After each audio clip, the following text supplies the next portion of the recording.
Hello, I'm Paul, and this is Paul Plays with Fire. Welcome. I worked at a pizza joint when I was in college. I worked my way up through the ranks there, eventually getting to the point where I was the one that came in and made the dough first thing, turned out the dough into the pans, and then made pizza with it all night long. I learned a lot about making pizza in that time, and I made a lot of pizzas. I didn't know it at the time, but the style of pizza I was making was Lou Malnati's Chicago deep dish style pizza. To me, it was just pizza. The time I spent making pizza in college has stuck with me. I still make pizza, I make it frequently, it's one of my favorite dishes.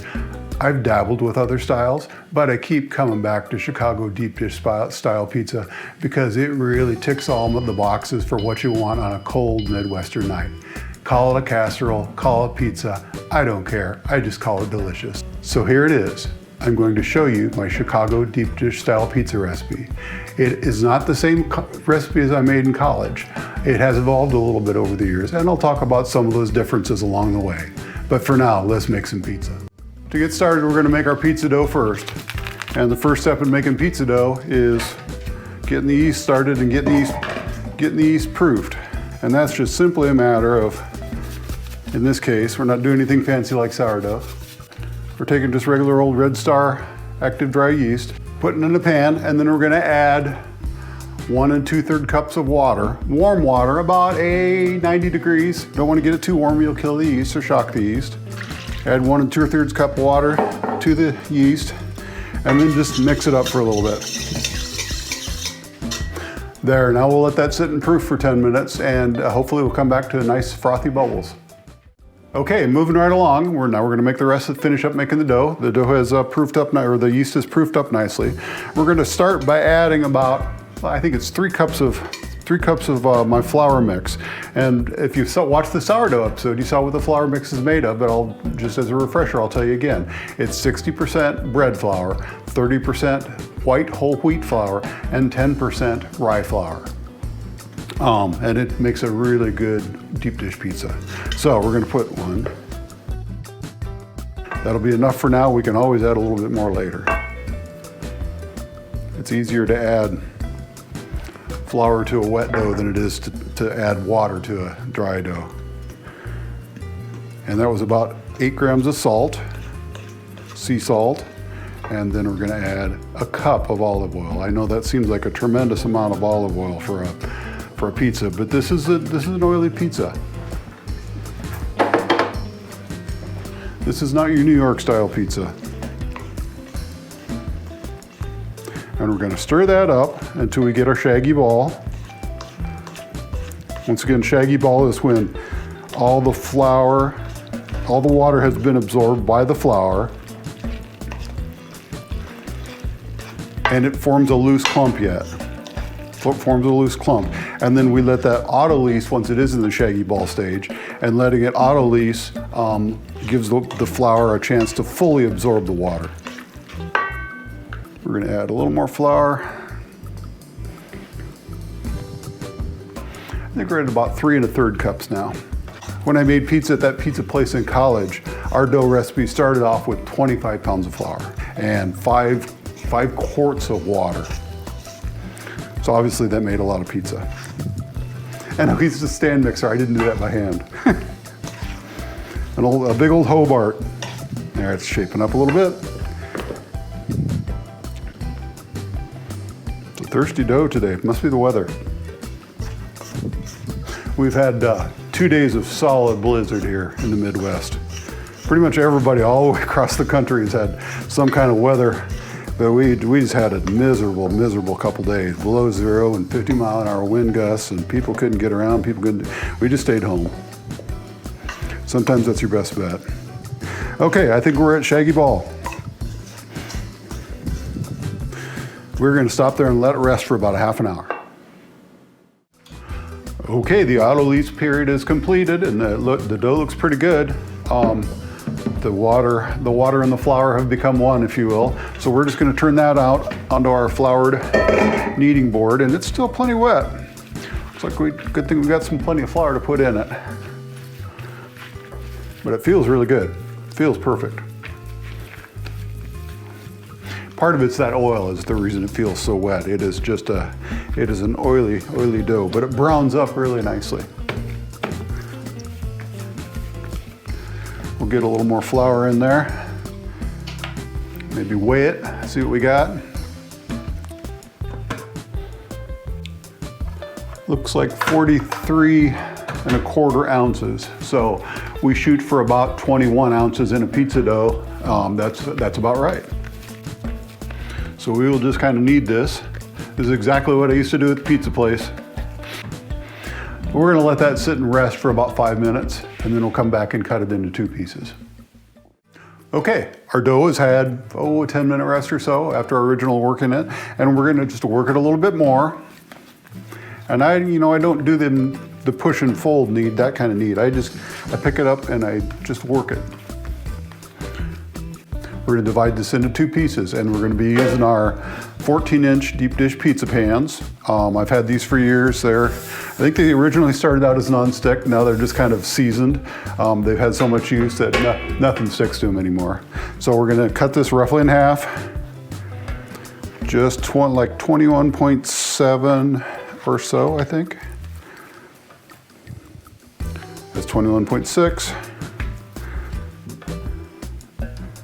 That's 22.2, that's close enough for me. But you'd think I used to do this for a living. And then just shape those. Place them in the pan.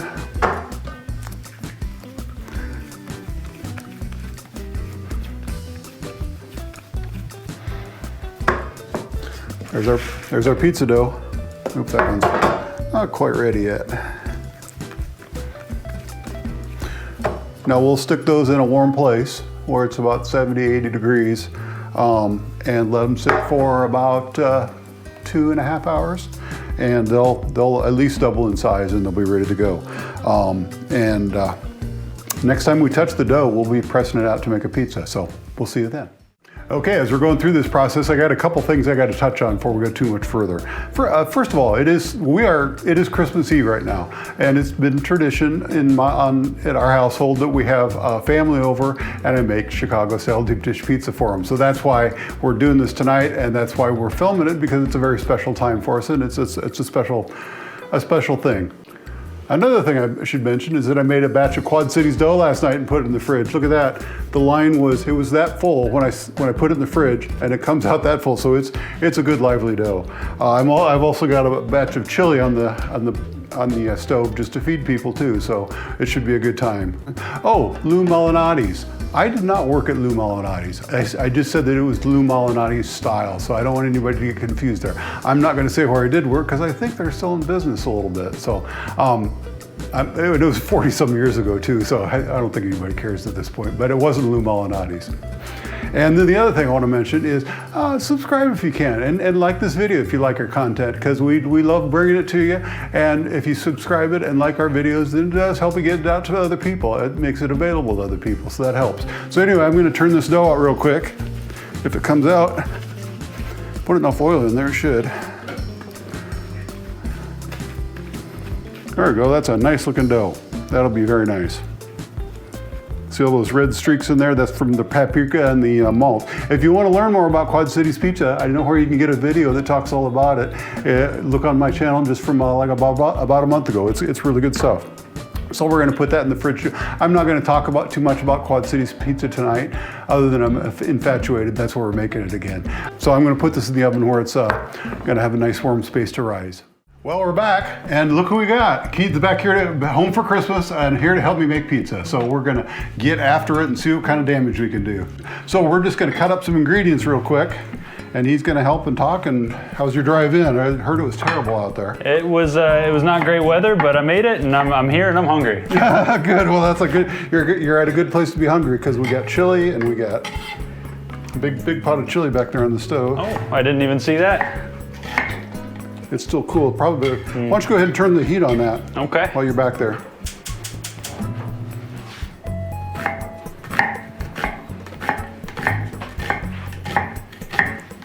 I like to keep these onions kind of long. That's the way we did them at the restaurant back in the day. I used to work at a pizza place in college. Of course, you knew that. I've been telling them all about it. Do you still have the pans? That's my question. I still have a couple of the pans downstairs someplace. I haven't used them because I got these newfangled ones. And we're also going to put some crushed tomatoes in there, and we'll put those on top, and that's kind of a traditional ingredient. No extra charge for that, and it just dresses up the look of the pizza. Then we're gonna cut up a few black olives, and we'll just leave those nice and rustic, because we like the rustical look. That's rustic. That's right, yeah. That's a rustic, that's a right. Ouch, almost got myself again. Oh, Boy, no. you know, you're bad luck. I guess. Christmas and Thanksgiving.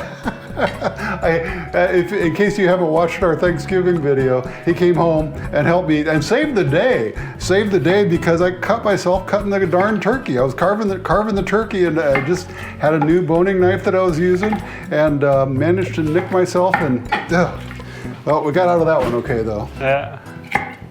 Learned how to carve a turkey that day, didn't you? Well, I guess you had carved the turkey the previous year. The previous year, yeah, we made the turkey at my place, but. Yeah, you are bad luck. I didn't break the skin that time. Yeah. Well, the good thing about pizza is once you get through the dicing of the ingredients, it's hard to cut yourself with a pizza cutter. Yeah, right. Oh no, I used my 14-inch knife. Oh, okay, never mind. I take that back. I put it out on my biggest cutting. I flip them out on my biggest cutting board, and then use my 14-inch knife to carve them up. And it does a really good job, especially if you're doing Quad City style. That's right.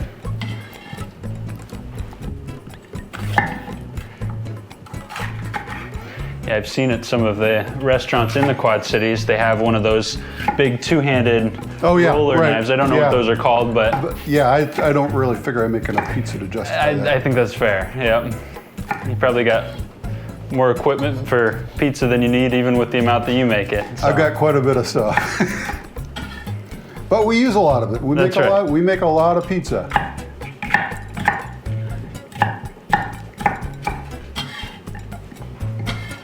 Those peppers smell good. Mm-hmm. So other than vegetables, what do we got for ingredients for pizza today? We got sausage and pepperoni, and we're going to take the sausage and we're going to brown it up here in just a second, as soon as we get this done. Are we making big chunks of sausage, or are we doing Quad Cities ground sausage? I think we're going to do big chunks. I think we'll see how it goes. Okay, we're back, and this time we're going to make some grated Parmesan. We've got this nice, beautiful hunk of Parmigiano Reggiano, and Keaton I'm going to teach him how to use a microplaner. That's right. Hadn't heard of it until today. Just like that. So try not to get your knuckles into it. So I remember in the old days, we used to have a thing where we would cut a block and shove it in, and then it'd be the grinder. Yeah, this does a really good job. I mean, it's a very fine mix. Here, go ahead, give it a try. Yeah, let's give it a shot here. And you got to press kind of hard. Yeah. Or we'll be here all day. It is hard cheese, and it is very good cheese, by the way. Mm-hmm. Just saying when we got it out, this is the cheese that barely makes it to the table. Though the smell is just, it's the aging. Yeah. I watched a video recently about is Parmigiano Reggiano worth it? And the answer is always yes. Well, no, he had some interesting views. What was his opinion? The aging does make a difference, but if you're buying Parmigiano Reggiano, you are paying a premium for it because of the name. Well, that's the way it goes with a lot of things, though. Yes, it does.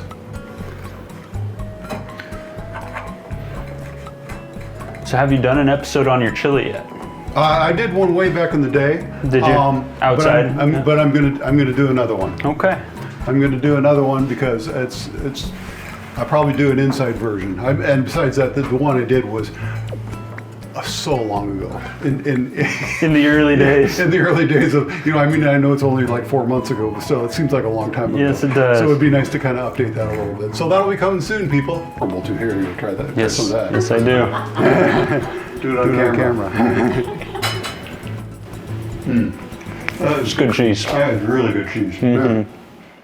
Okay, we're all ready to go. The dough's ready. We got all our ingredients ready. Let's make some pizza. Let's do it. So to start, you just smush the thing out. And I was telling them that when I was in college, I did this probably 30, 40 times a night. So I'm kind of practiced. And then I've tried to keep my skills up too. I'm not as fast as I used to be, that's for sure. So I wasn't here when he filmed the earlier part, but I was reading what he had read, and I saw that it was Lou Malnati style pizza, and I told him I hadn't realized that before, and it's actually one of my favorite restaurants in the Chicago area. When I lived out there, that was the pizza place to go. And now that you know the difference, I mean, or now you know that, can you recognize the style here? I absolutely can. I mean, it's got your first own... thing, cheese on the bottom. It's got your own flavor and your own spin on it. But yeah, I can definitely see it now. One of the differences between the way I make this pizza and the way I made it when I was in college at the pizza place was we use whole wheat dough, and a blend of white dough and whole wheat dough and rye dough. And so it makes a really interesting crust. And then of course we put the cheese on the bottom because that's the way you have to do it. Yeah. That is the way. Totally opposite of the Quad City style. Yeah, and the reason for it is it's so thick and it takes so long, and it's got a pound of cheese on it, that if you did it the other way around with the cheese on the top, the cheese would burn before the crust ever got and the toppings ever got melted. Makes sense. So that's why we do it that way. It's a lot of cheese, but man, that's is it delicious. That's a lot of cheese, yeah. And then the sauce. Now, this is another difference. Back in the day, we would put strips of raw sausage across the pizza. Oh, wow. And that's the way Lou Malnati still does it. Okay, yeah. But it was so greasy, so that we cook our sausage now and then put it on. And if you really wanted to do Chicago style, you should put the toppings on first. I'll tell you what, I'm gonna put the pepperoni on first. And our guests have arrived. You may hear them in the background. I told them to be quiet, but no, it's not gonna happen. Same thing as Thanksgiving. Yeah, right.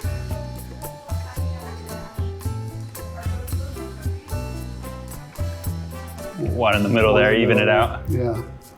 Although one of the tricks to this is not to load up the middle so much. Really? Yeah, because then the middle is the very last thing to get done, just like any casserole or anything like that. And so if you load up the middle, then it'll never get done. Yeah. You'll just cook it and cook it. Okay, now that we got that stuff down sort of, we'll try putting a little sauce down. And if you want to make this into true Chicago style, you load on the sauce. Now another thing is that they tend to put their vegetables underneath the sauce. That wasn't the way I did it at the pizza place we had. All the meats went down first. All the meats went down first, then you put the sauce on, and we never used a spatula, we always just did it by hand. That's right. And then we put the veggies on top. So that is the way I do it. But when I see Lou Malnati's, it looks like just like this. I mean, it just looks like sauce on the top. It looks like a darn casserole. Okay, so now we're gonna put some vegetables on there, some onions, and again, being kind of avoiding the middle a little bit. Otherwise, it'll never cook. One time when I was working at that pizza place, I forgot to put cheese on a pizza. Oh. I put the sauce down, I put the meats down, I put everything on there and then cooked it. And the waiter says, "Paul, I think there's something wrong with this pizza. It doesn't have any cheese on it." Oh. And the sad part is that, you know, these pizzas take a half an hour to make and to cook. And so the poor people had already ordered the pizza and waited a half an hour. And I, the dumb college student, had screwed it up, so they had to wait another half hour. I think they got their pizza for free that day. Tales from the pizza place. This is our everything pizza, right? This is our supreme. Yeah, that's kind of what we're doing here. Let's see, how we done so far? We got another thing we used to do at the pizza place is we used to just sprinkle some tomatoes on the top of the sauce and the veggies. That's just what they did. Looks delicious. Yes, it does. Rinse off a little bit. And then we'll put a little oregano. A little oregano, so you know you're eating Italian. And then we'll take a little of our Parmesan cheese that Keith grated. Generous. Can't get enough of that. Generous portion of Parmesan. Look at that. Oh, there. Now, that looks good. That is it. Call it a casserole, call it a pizza. I don't care. It's delicious. That's perfect. Yeah. We'll make another one just like that, and we'll put them in the oven, and we'll be eating in about an hour or so. It's funny, I worked at a pizza restaurant too. Oh yeah, sure. That chain style, I got no cool stories. I'm very jealous of this. I'm glad that I can learn from your experience because I didn't get any. So. That one looks stunning. That looks very good. That one looks done too. All right. Okay, pizza coming out. The pizza is ready and it looks delicious. It is time. Oh yeah. Look at that. Oh yeah. Oh yeah, that's perfect. We're gonna let that rest for 5 minutes.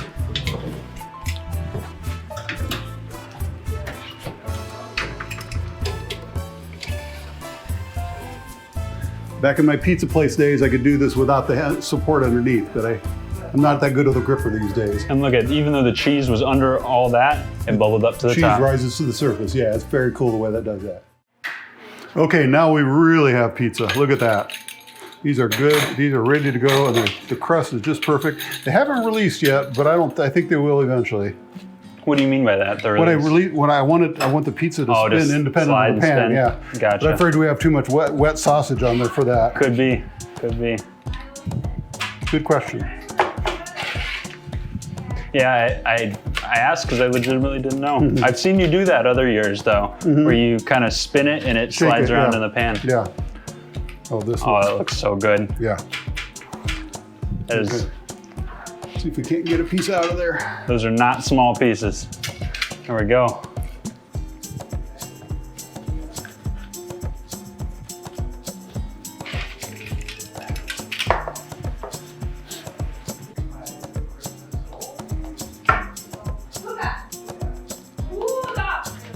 You want to try a different one? No, That one's starting to break. I got a second pizza.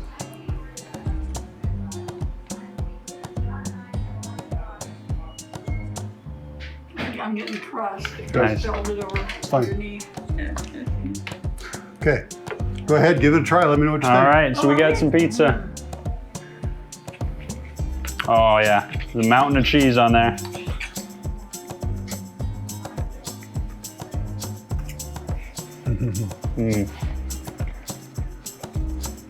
I'll do the classic thing. That is so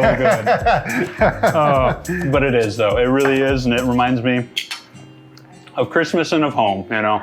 That's what we do every year, so delicious. Merry Christmas, everybody. Well, this has been Paul Plays with Fire. I'm Paul, and this has been Paul Plays with Fire. We had a good time. We made Chicago-style deep dish pizza.